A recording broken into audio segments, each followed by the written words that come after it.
మన తండ్రి అయిన దేవునికి సమస్త మహిమ, ఘనత, ప్రభావములు కలుగునుగాక. మన ప్రభువును రక్షకుడునైన యేసుక్రీస్తు వారి అతి పరిశుద్ధమైన నామములో ప్రియమైన దేవుని బిడ్డలందరికీ హృదయపూర్వకమైన ప్రేమ వందనములు తెలియజేసుకుంటున్నాను. దేవుని పరిశుద్ధ గ్రంథంలో నుండి లేవియా కాండము 25వ అధ్యాయం 8వ వచనం నుండి 22వ వచనం వరకున్న వాక్య భాగాన్ని ధ్యానం చేద్దాం. 8వ వచనం నుండి కొన్ని వచనములను చదువుకుందాం. మరియు 7 విశ్రాంతి సంవత్సరములను అనగా 7 ఏండ్లు గల సంవత్సరములను లెక్కింపవలెను. ఆ 7 విశ్రాంతి సంవత్సరముల కాలము 49 సంవత్సరములగును. 7వ నెల 10వ నాడు మీ స్వదేశమంతటా శృంగనాదము చేయవలెను. ప్రాయశ్చిత్తార్థ దినమున మీ దేశమంతటా ఆ శృంగనాదము చేయవలెను. మీరు ఆ సంవత్సరమును అనగా 50వ సంవత్సరమును పరిశుద్ధపరచి మీ దేశవాసులకందరికీ విడుదల కలిగినదని చాటింపవలెను. అది మీకు సునాదముగా నుండును. అప్పుడు మీలో ప్రతివాడు తన స్వాస్థ్యమును తిరిగి పొందవలెను. ప్రతివాడు తన కుటుంబమునకు తిరిగి రావలెను. దేవుడు ఈ కొద్ది మాటలను మన కొరకు దీవించునుగాక. ప్రభునందు ప్రియమైన సహోదర సహోదరులారా, చదవబడిన ఈ వాక్య భాగాన్ని మనం గమనించినప్పుడు లేవియా కాండము 25వ అధ్యాయం 8 నుంచి 22 వచనాల వాక్య భాగంలో దేవుడు ఇశ్రాయేలీలకు ఒక ప్రత్యేకమైనటువంటి సందర్భమును గూర్చి ఒక కట్టడను నియమిస్తూ ఉన్నారు. ఆ సందర్భం ఏంటి? ఆ కట్టడ ఏంటంటే, ఇశ్రాయేలీలు 50వ సంవత్సరము ఏదైతే ఉందో, అంటే 7 సంవత్సరములు మొత్తం 7 దఫాలు పూర్తి చేసుకున్న తర్వాత, అంటే 49 సంవత్సరముల తర్వాత 50వ సంవత్సరం ఏదైతే ఉందో దానిని సునాద వత్సరము లేక జూబ్లీ అని చెప్పి అంటారు. మనము 10వ వచనం లేవియా కాండం 25వ అధ్యాయంలో చదివితే అక్కడ సునాదము అనే పదం ఉంటుందండి. సునాదము అని 1 వేసి ఫుట్నోట్లో ఆ 1 సంఖ్యకు ఏమని అర్థం అంటే జూబ్లీ అన్నమాట. మనం చూస్తూ ఉంటాం silver Jubilee, golden Jubilee, diamond Jubilee, platinum Jubilee, ఇలాంటి జూబ్లీస్ అన్నమాట. ఇశ్రాయేలీలు కనాను దేశములో అడుగుపెట్టిన తరువాత అక్కడ నుండి 49 సంవత్సరములు పూర్తి చేసుకొని 50వ సంవత్సరంలో అడుగు పెట్టినప్పుడు ఆ 50వ సంవత్సరమును ఏమంటారంటే సునాద వత్సరము లేక సునాద కాలము అని చెప్పి అంటారండి. అంత మాత్రమే కాదు, ఆ సంవత్సరం 7వ నెల 10వ రోజు వారందరూ కూడా దేవునికి శృంగనాదము చెయ్యాలి. దేశమంతటా కూడా దేవునికి శృంగనాదము చేయాలి. శృంగనాదము అనగా ఒక గొప్ప స్తుతి వంటి గీతము, ఒక స్తుతినాదము అన్నమాట. దేవుని యొక్క మహిమను, దేవుని యొక్క ప్రభావమును ఘనపరుస్తూ కీర్తిస్తూ ఆ 50వ సంవత్సరం 7వ నెల 10వ రోజు ఇశ్రాయేలీలందరూ దేశమంతటా కూడా శృంగనాదము చేయాలి.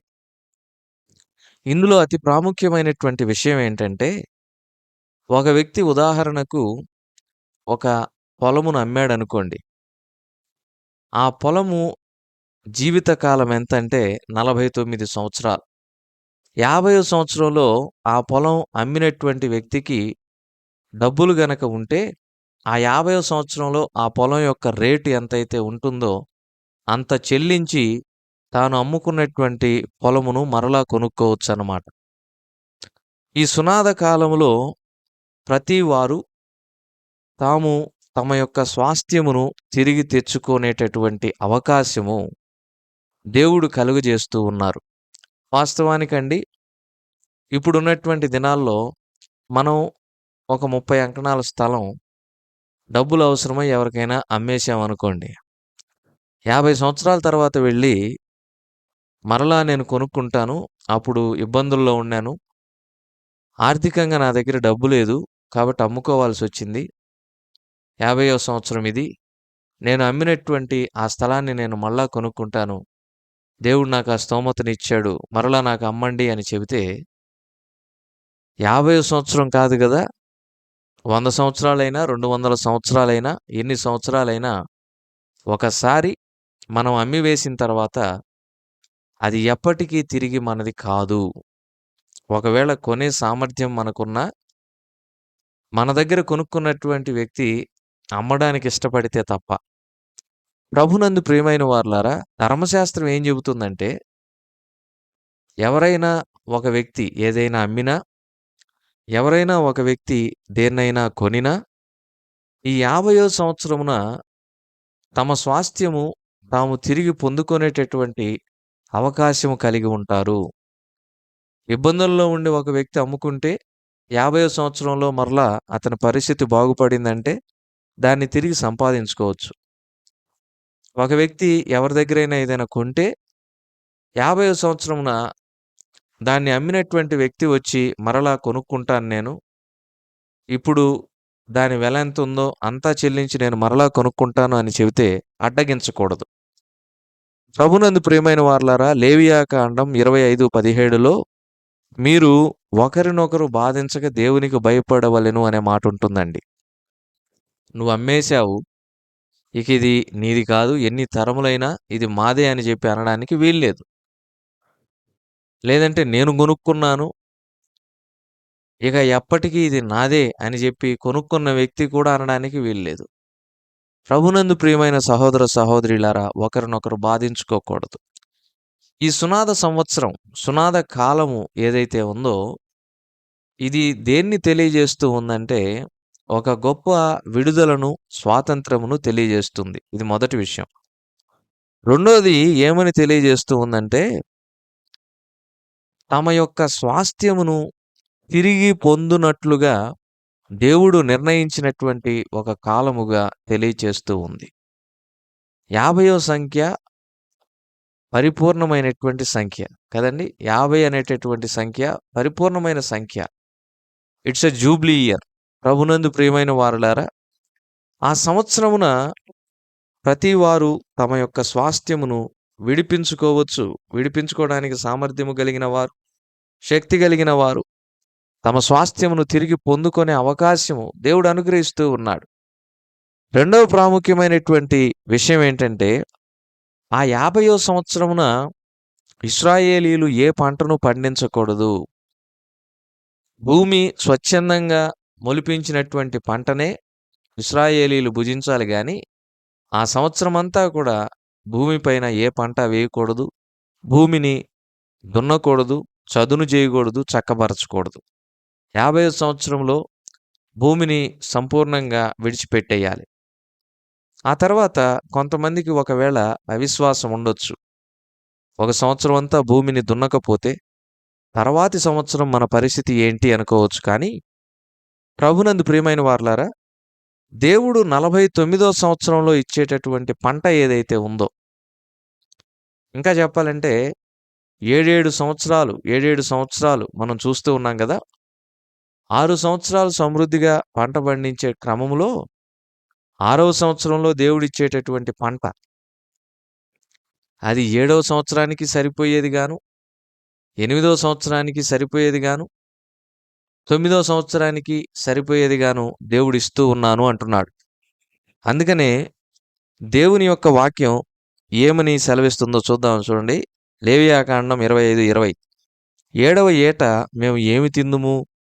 ఇదిగో మేము చల్లను పంట కూర్చ వల్లగాదే అనుకొందురేమో. చూడండి, ఏడవ ఏట మేము ఏమి తిందుము? ఇదిగో మేము చల్లను పంట కూర్చను వల్లగాదే అనుకొందురేమో. అయితే నేను 6వ ఏట నా దీవెన మీకు కలుగునట్లు ఆజ్ఞాపించెదను. అది 3 ఏళ్ల పంటను మీకు కలుగజేయును. మీరు 8వ సంవత్సరమున విత్తనములు విత్తి 9వ సంవత్సరం వరకు పాత పంట తినెదరు. చూడండి, ప్రతి 7వ సంవత్సరమున ఇశ్రాయేలీయులు ఏ పంటను భూమి మీద పండించకూడదు. భూమిని విడిచిపెట్టేయాలి. ఆ భూమిలో మొలిచే పంట ఏదైతే ఉందో అది పరదేశులు, మరి బీదవారు, వీరు దున్నకుండా, పండించకుండా ఆ యొక్క పంటను తీసుకోవాలి అనే ఉద్దేశంతో దేవుడు స్పష్టంగా ఒక కట్టడను నియమించాడు. మరి 7వ సంవత్సరాన్ని మేమేం తినాలి అనుకోవచ్చు. అందుకనే దేవుడు అంటున్నాడు, 6వ సంవత్సరమును దేవుడు ఆశీర్వదిస్తాడు. ఆ ఆశీర్వాదం ఎంత గొప్పగా ఉండబోతుందంటే, 6వ సంవత్సరమున పండే పంట 7వ సంవత్సరం కూడా ఇశ్రాయేలీయులు తినవచ్చు. 8వ సంవత్సరం విత్తనం వేస్తారు గాబట్టి, 8వ సంవత్సరం గూడా పంట రాదు గాబట్టి, 6వ సంవత్సరము పండినటువంటి పంటే 7వ సంవత్సరము మరియు 8వ సంవత్సరం కూడా తినవచ్చు. మరి పంట వేసి 9వ సంవత్సరమున పంట తీసుకుంటారు గాబట్టి, 9వ సంవత్సరం కూడా వారు పాత పంటనే తినవచ్చు. ప్రభునందు ప్రియమైన వారలారా, 9వ సంవత్సరం వరకు వారు పాత పంట తింటారని దేవుడు సెలవిస్తూ ఉన్నాడు. చూడండి, దేవుడు ఆయన చెప్పినటువంటి ఆయన విధులను, కట్టడలను పాటిస్తే ఆయన వారిని ఎంతో సురక్షితముగా ఉంచుతాడు. వారికి అవసరమైన భోజనమునిచ్చి, ఫలములనిచ్చి తృప్తిపరుస్తాడు. అవిశ్వాసముతో 7వ సంవత్సరం గనక భూమిని పండించాలని ప్రయత్నం చేస్తే తప్పక దేవుని శిక్ష మీదకు వస్తుంది. కానీ విశ్వాసముంచి 7వ సంవత్సరమును భూమిని పండించకుండా దేవుని ఆజ్ఞకు విడిచిపెడితే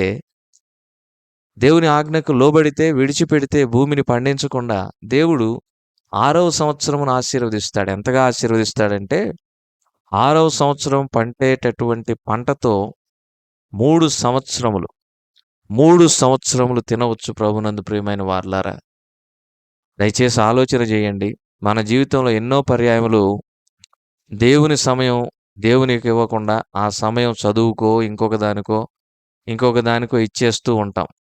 మందిరానికి వెళితే ఏమొస్తుందిలే అని కొంతమంది, వాక్యం చదివితే ఏమొస్తుందిలే అని కొంతమంది, ప్రార్థిస్తే ఏమొస్తుందిలే అని కొంతమంది. వ్యక్తిగతంగా ఎంతోమంది చెప్పారు, ఎప్పుడు దేవుడు దేవుడు దేవుడు అనుకుంటే ఎలాగా? ఎప్పుడు దేవుడు అనుకుంటే మరి ఈ లోకంలో మీరు ఎప్పుడు ఎదుగుతారు, ఎప్పుడు సంపాదిస్తారు, ఎప్పుడు భవిష్యత్తు కొరకు కూర్చుకుంటారు అని. ప్రభునందు ప్రియమైన వారలారా, దేవుడు సెలవిస్తున్నాడు, మీరు 6వ సంవత్సరమున పండించే పంట 7, 8, 9 3 సంవత్సరాలకు పనికొస్తుంది. ఆయన ఆశీర్వదిస్తే అలాగుంటుంది. అందుకే దావీదు భక్తుడు అన్నాడు, యెహోవా నీవు ఆశీర్వదించిన ఎడల అది ఎన్నటెన్నటికి ఆశీర్వాదముగా నుండును. దేవుడు ఆశీర్వదిస్తే ఎన్నటెన్నటికి ఆశీర్వాదమే.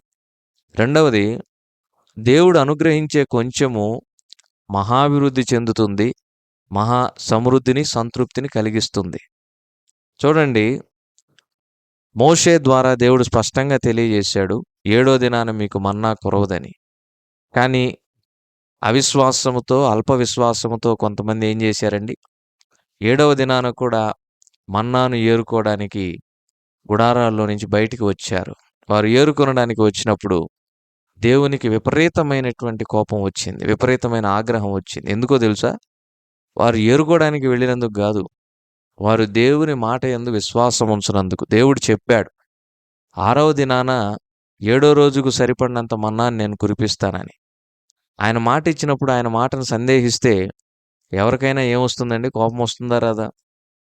మనము ఒక వ్యక్తికి ఒక మాట ఇచ్చినప్పుడు ఆ మాటను మనం నిలబెట్టుకుంటాము అనే క్రమంలో చెప్పినప్పుడు మాటికి సందేహిస్తూ మనం ఇచ్చిన మాటను గురించి మనల్ని ప్రశ్నిస్తూ ఉంటే మనకు కూడా కోపం వస్తుంది కదా.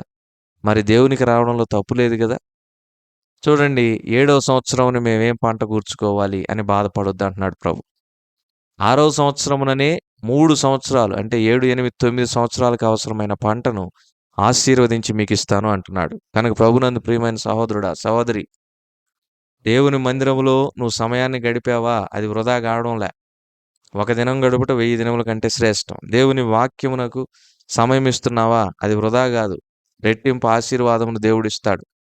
ప్రార్థించడానికి సమయాన్ని ఉపయోగిస్తున్నావా? అది వృధా కాదు, రెట్టింపు దీవెనలతో దేవుడు నిన్ను పోషిస్తాడు. ఒకవేళ నీకున్న సమయమంతా దేవునికే కేటాయిస్తూ ఉన్నావా?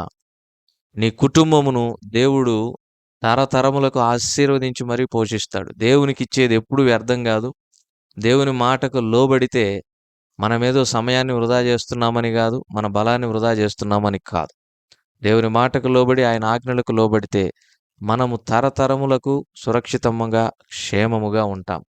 దేవుడి కొద్ది మాటలు మన కొరకు దీవించునుగాక. ప్రార్థన చేసుకుందాం. కృప కలిగిన మా ప్రియ ప్రభువా, మీరు అనుగ్రహించిన వాక్యానికి స్తోత్రాలు. విత్తబడిన వాక్య నీరు కట్టి ఫలింపజేసి మా ప్రియులను దీవించమని, దినమంతటి కొరకు మమ్మల్ని సిద్ధపరచమని మా రక్షకుడైన యేసుక్రీస్తు వారి పరిశుద్ధమైన నామములో ప్రార్థించి అడిగి వేడుకొంచున్నాము తండ్రి. ఆమేన్.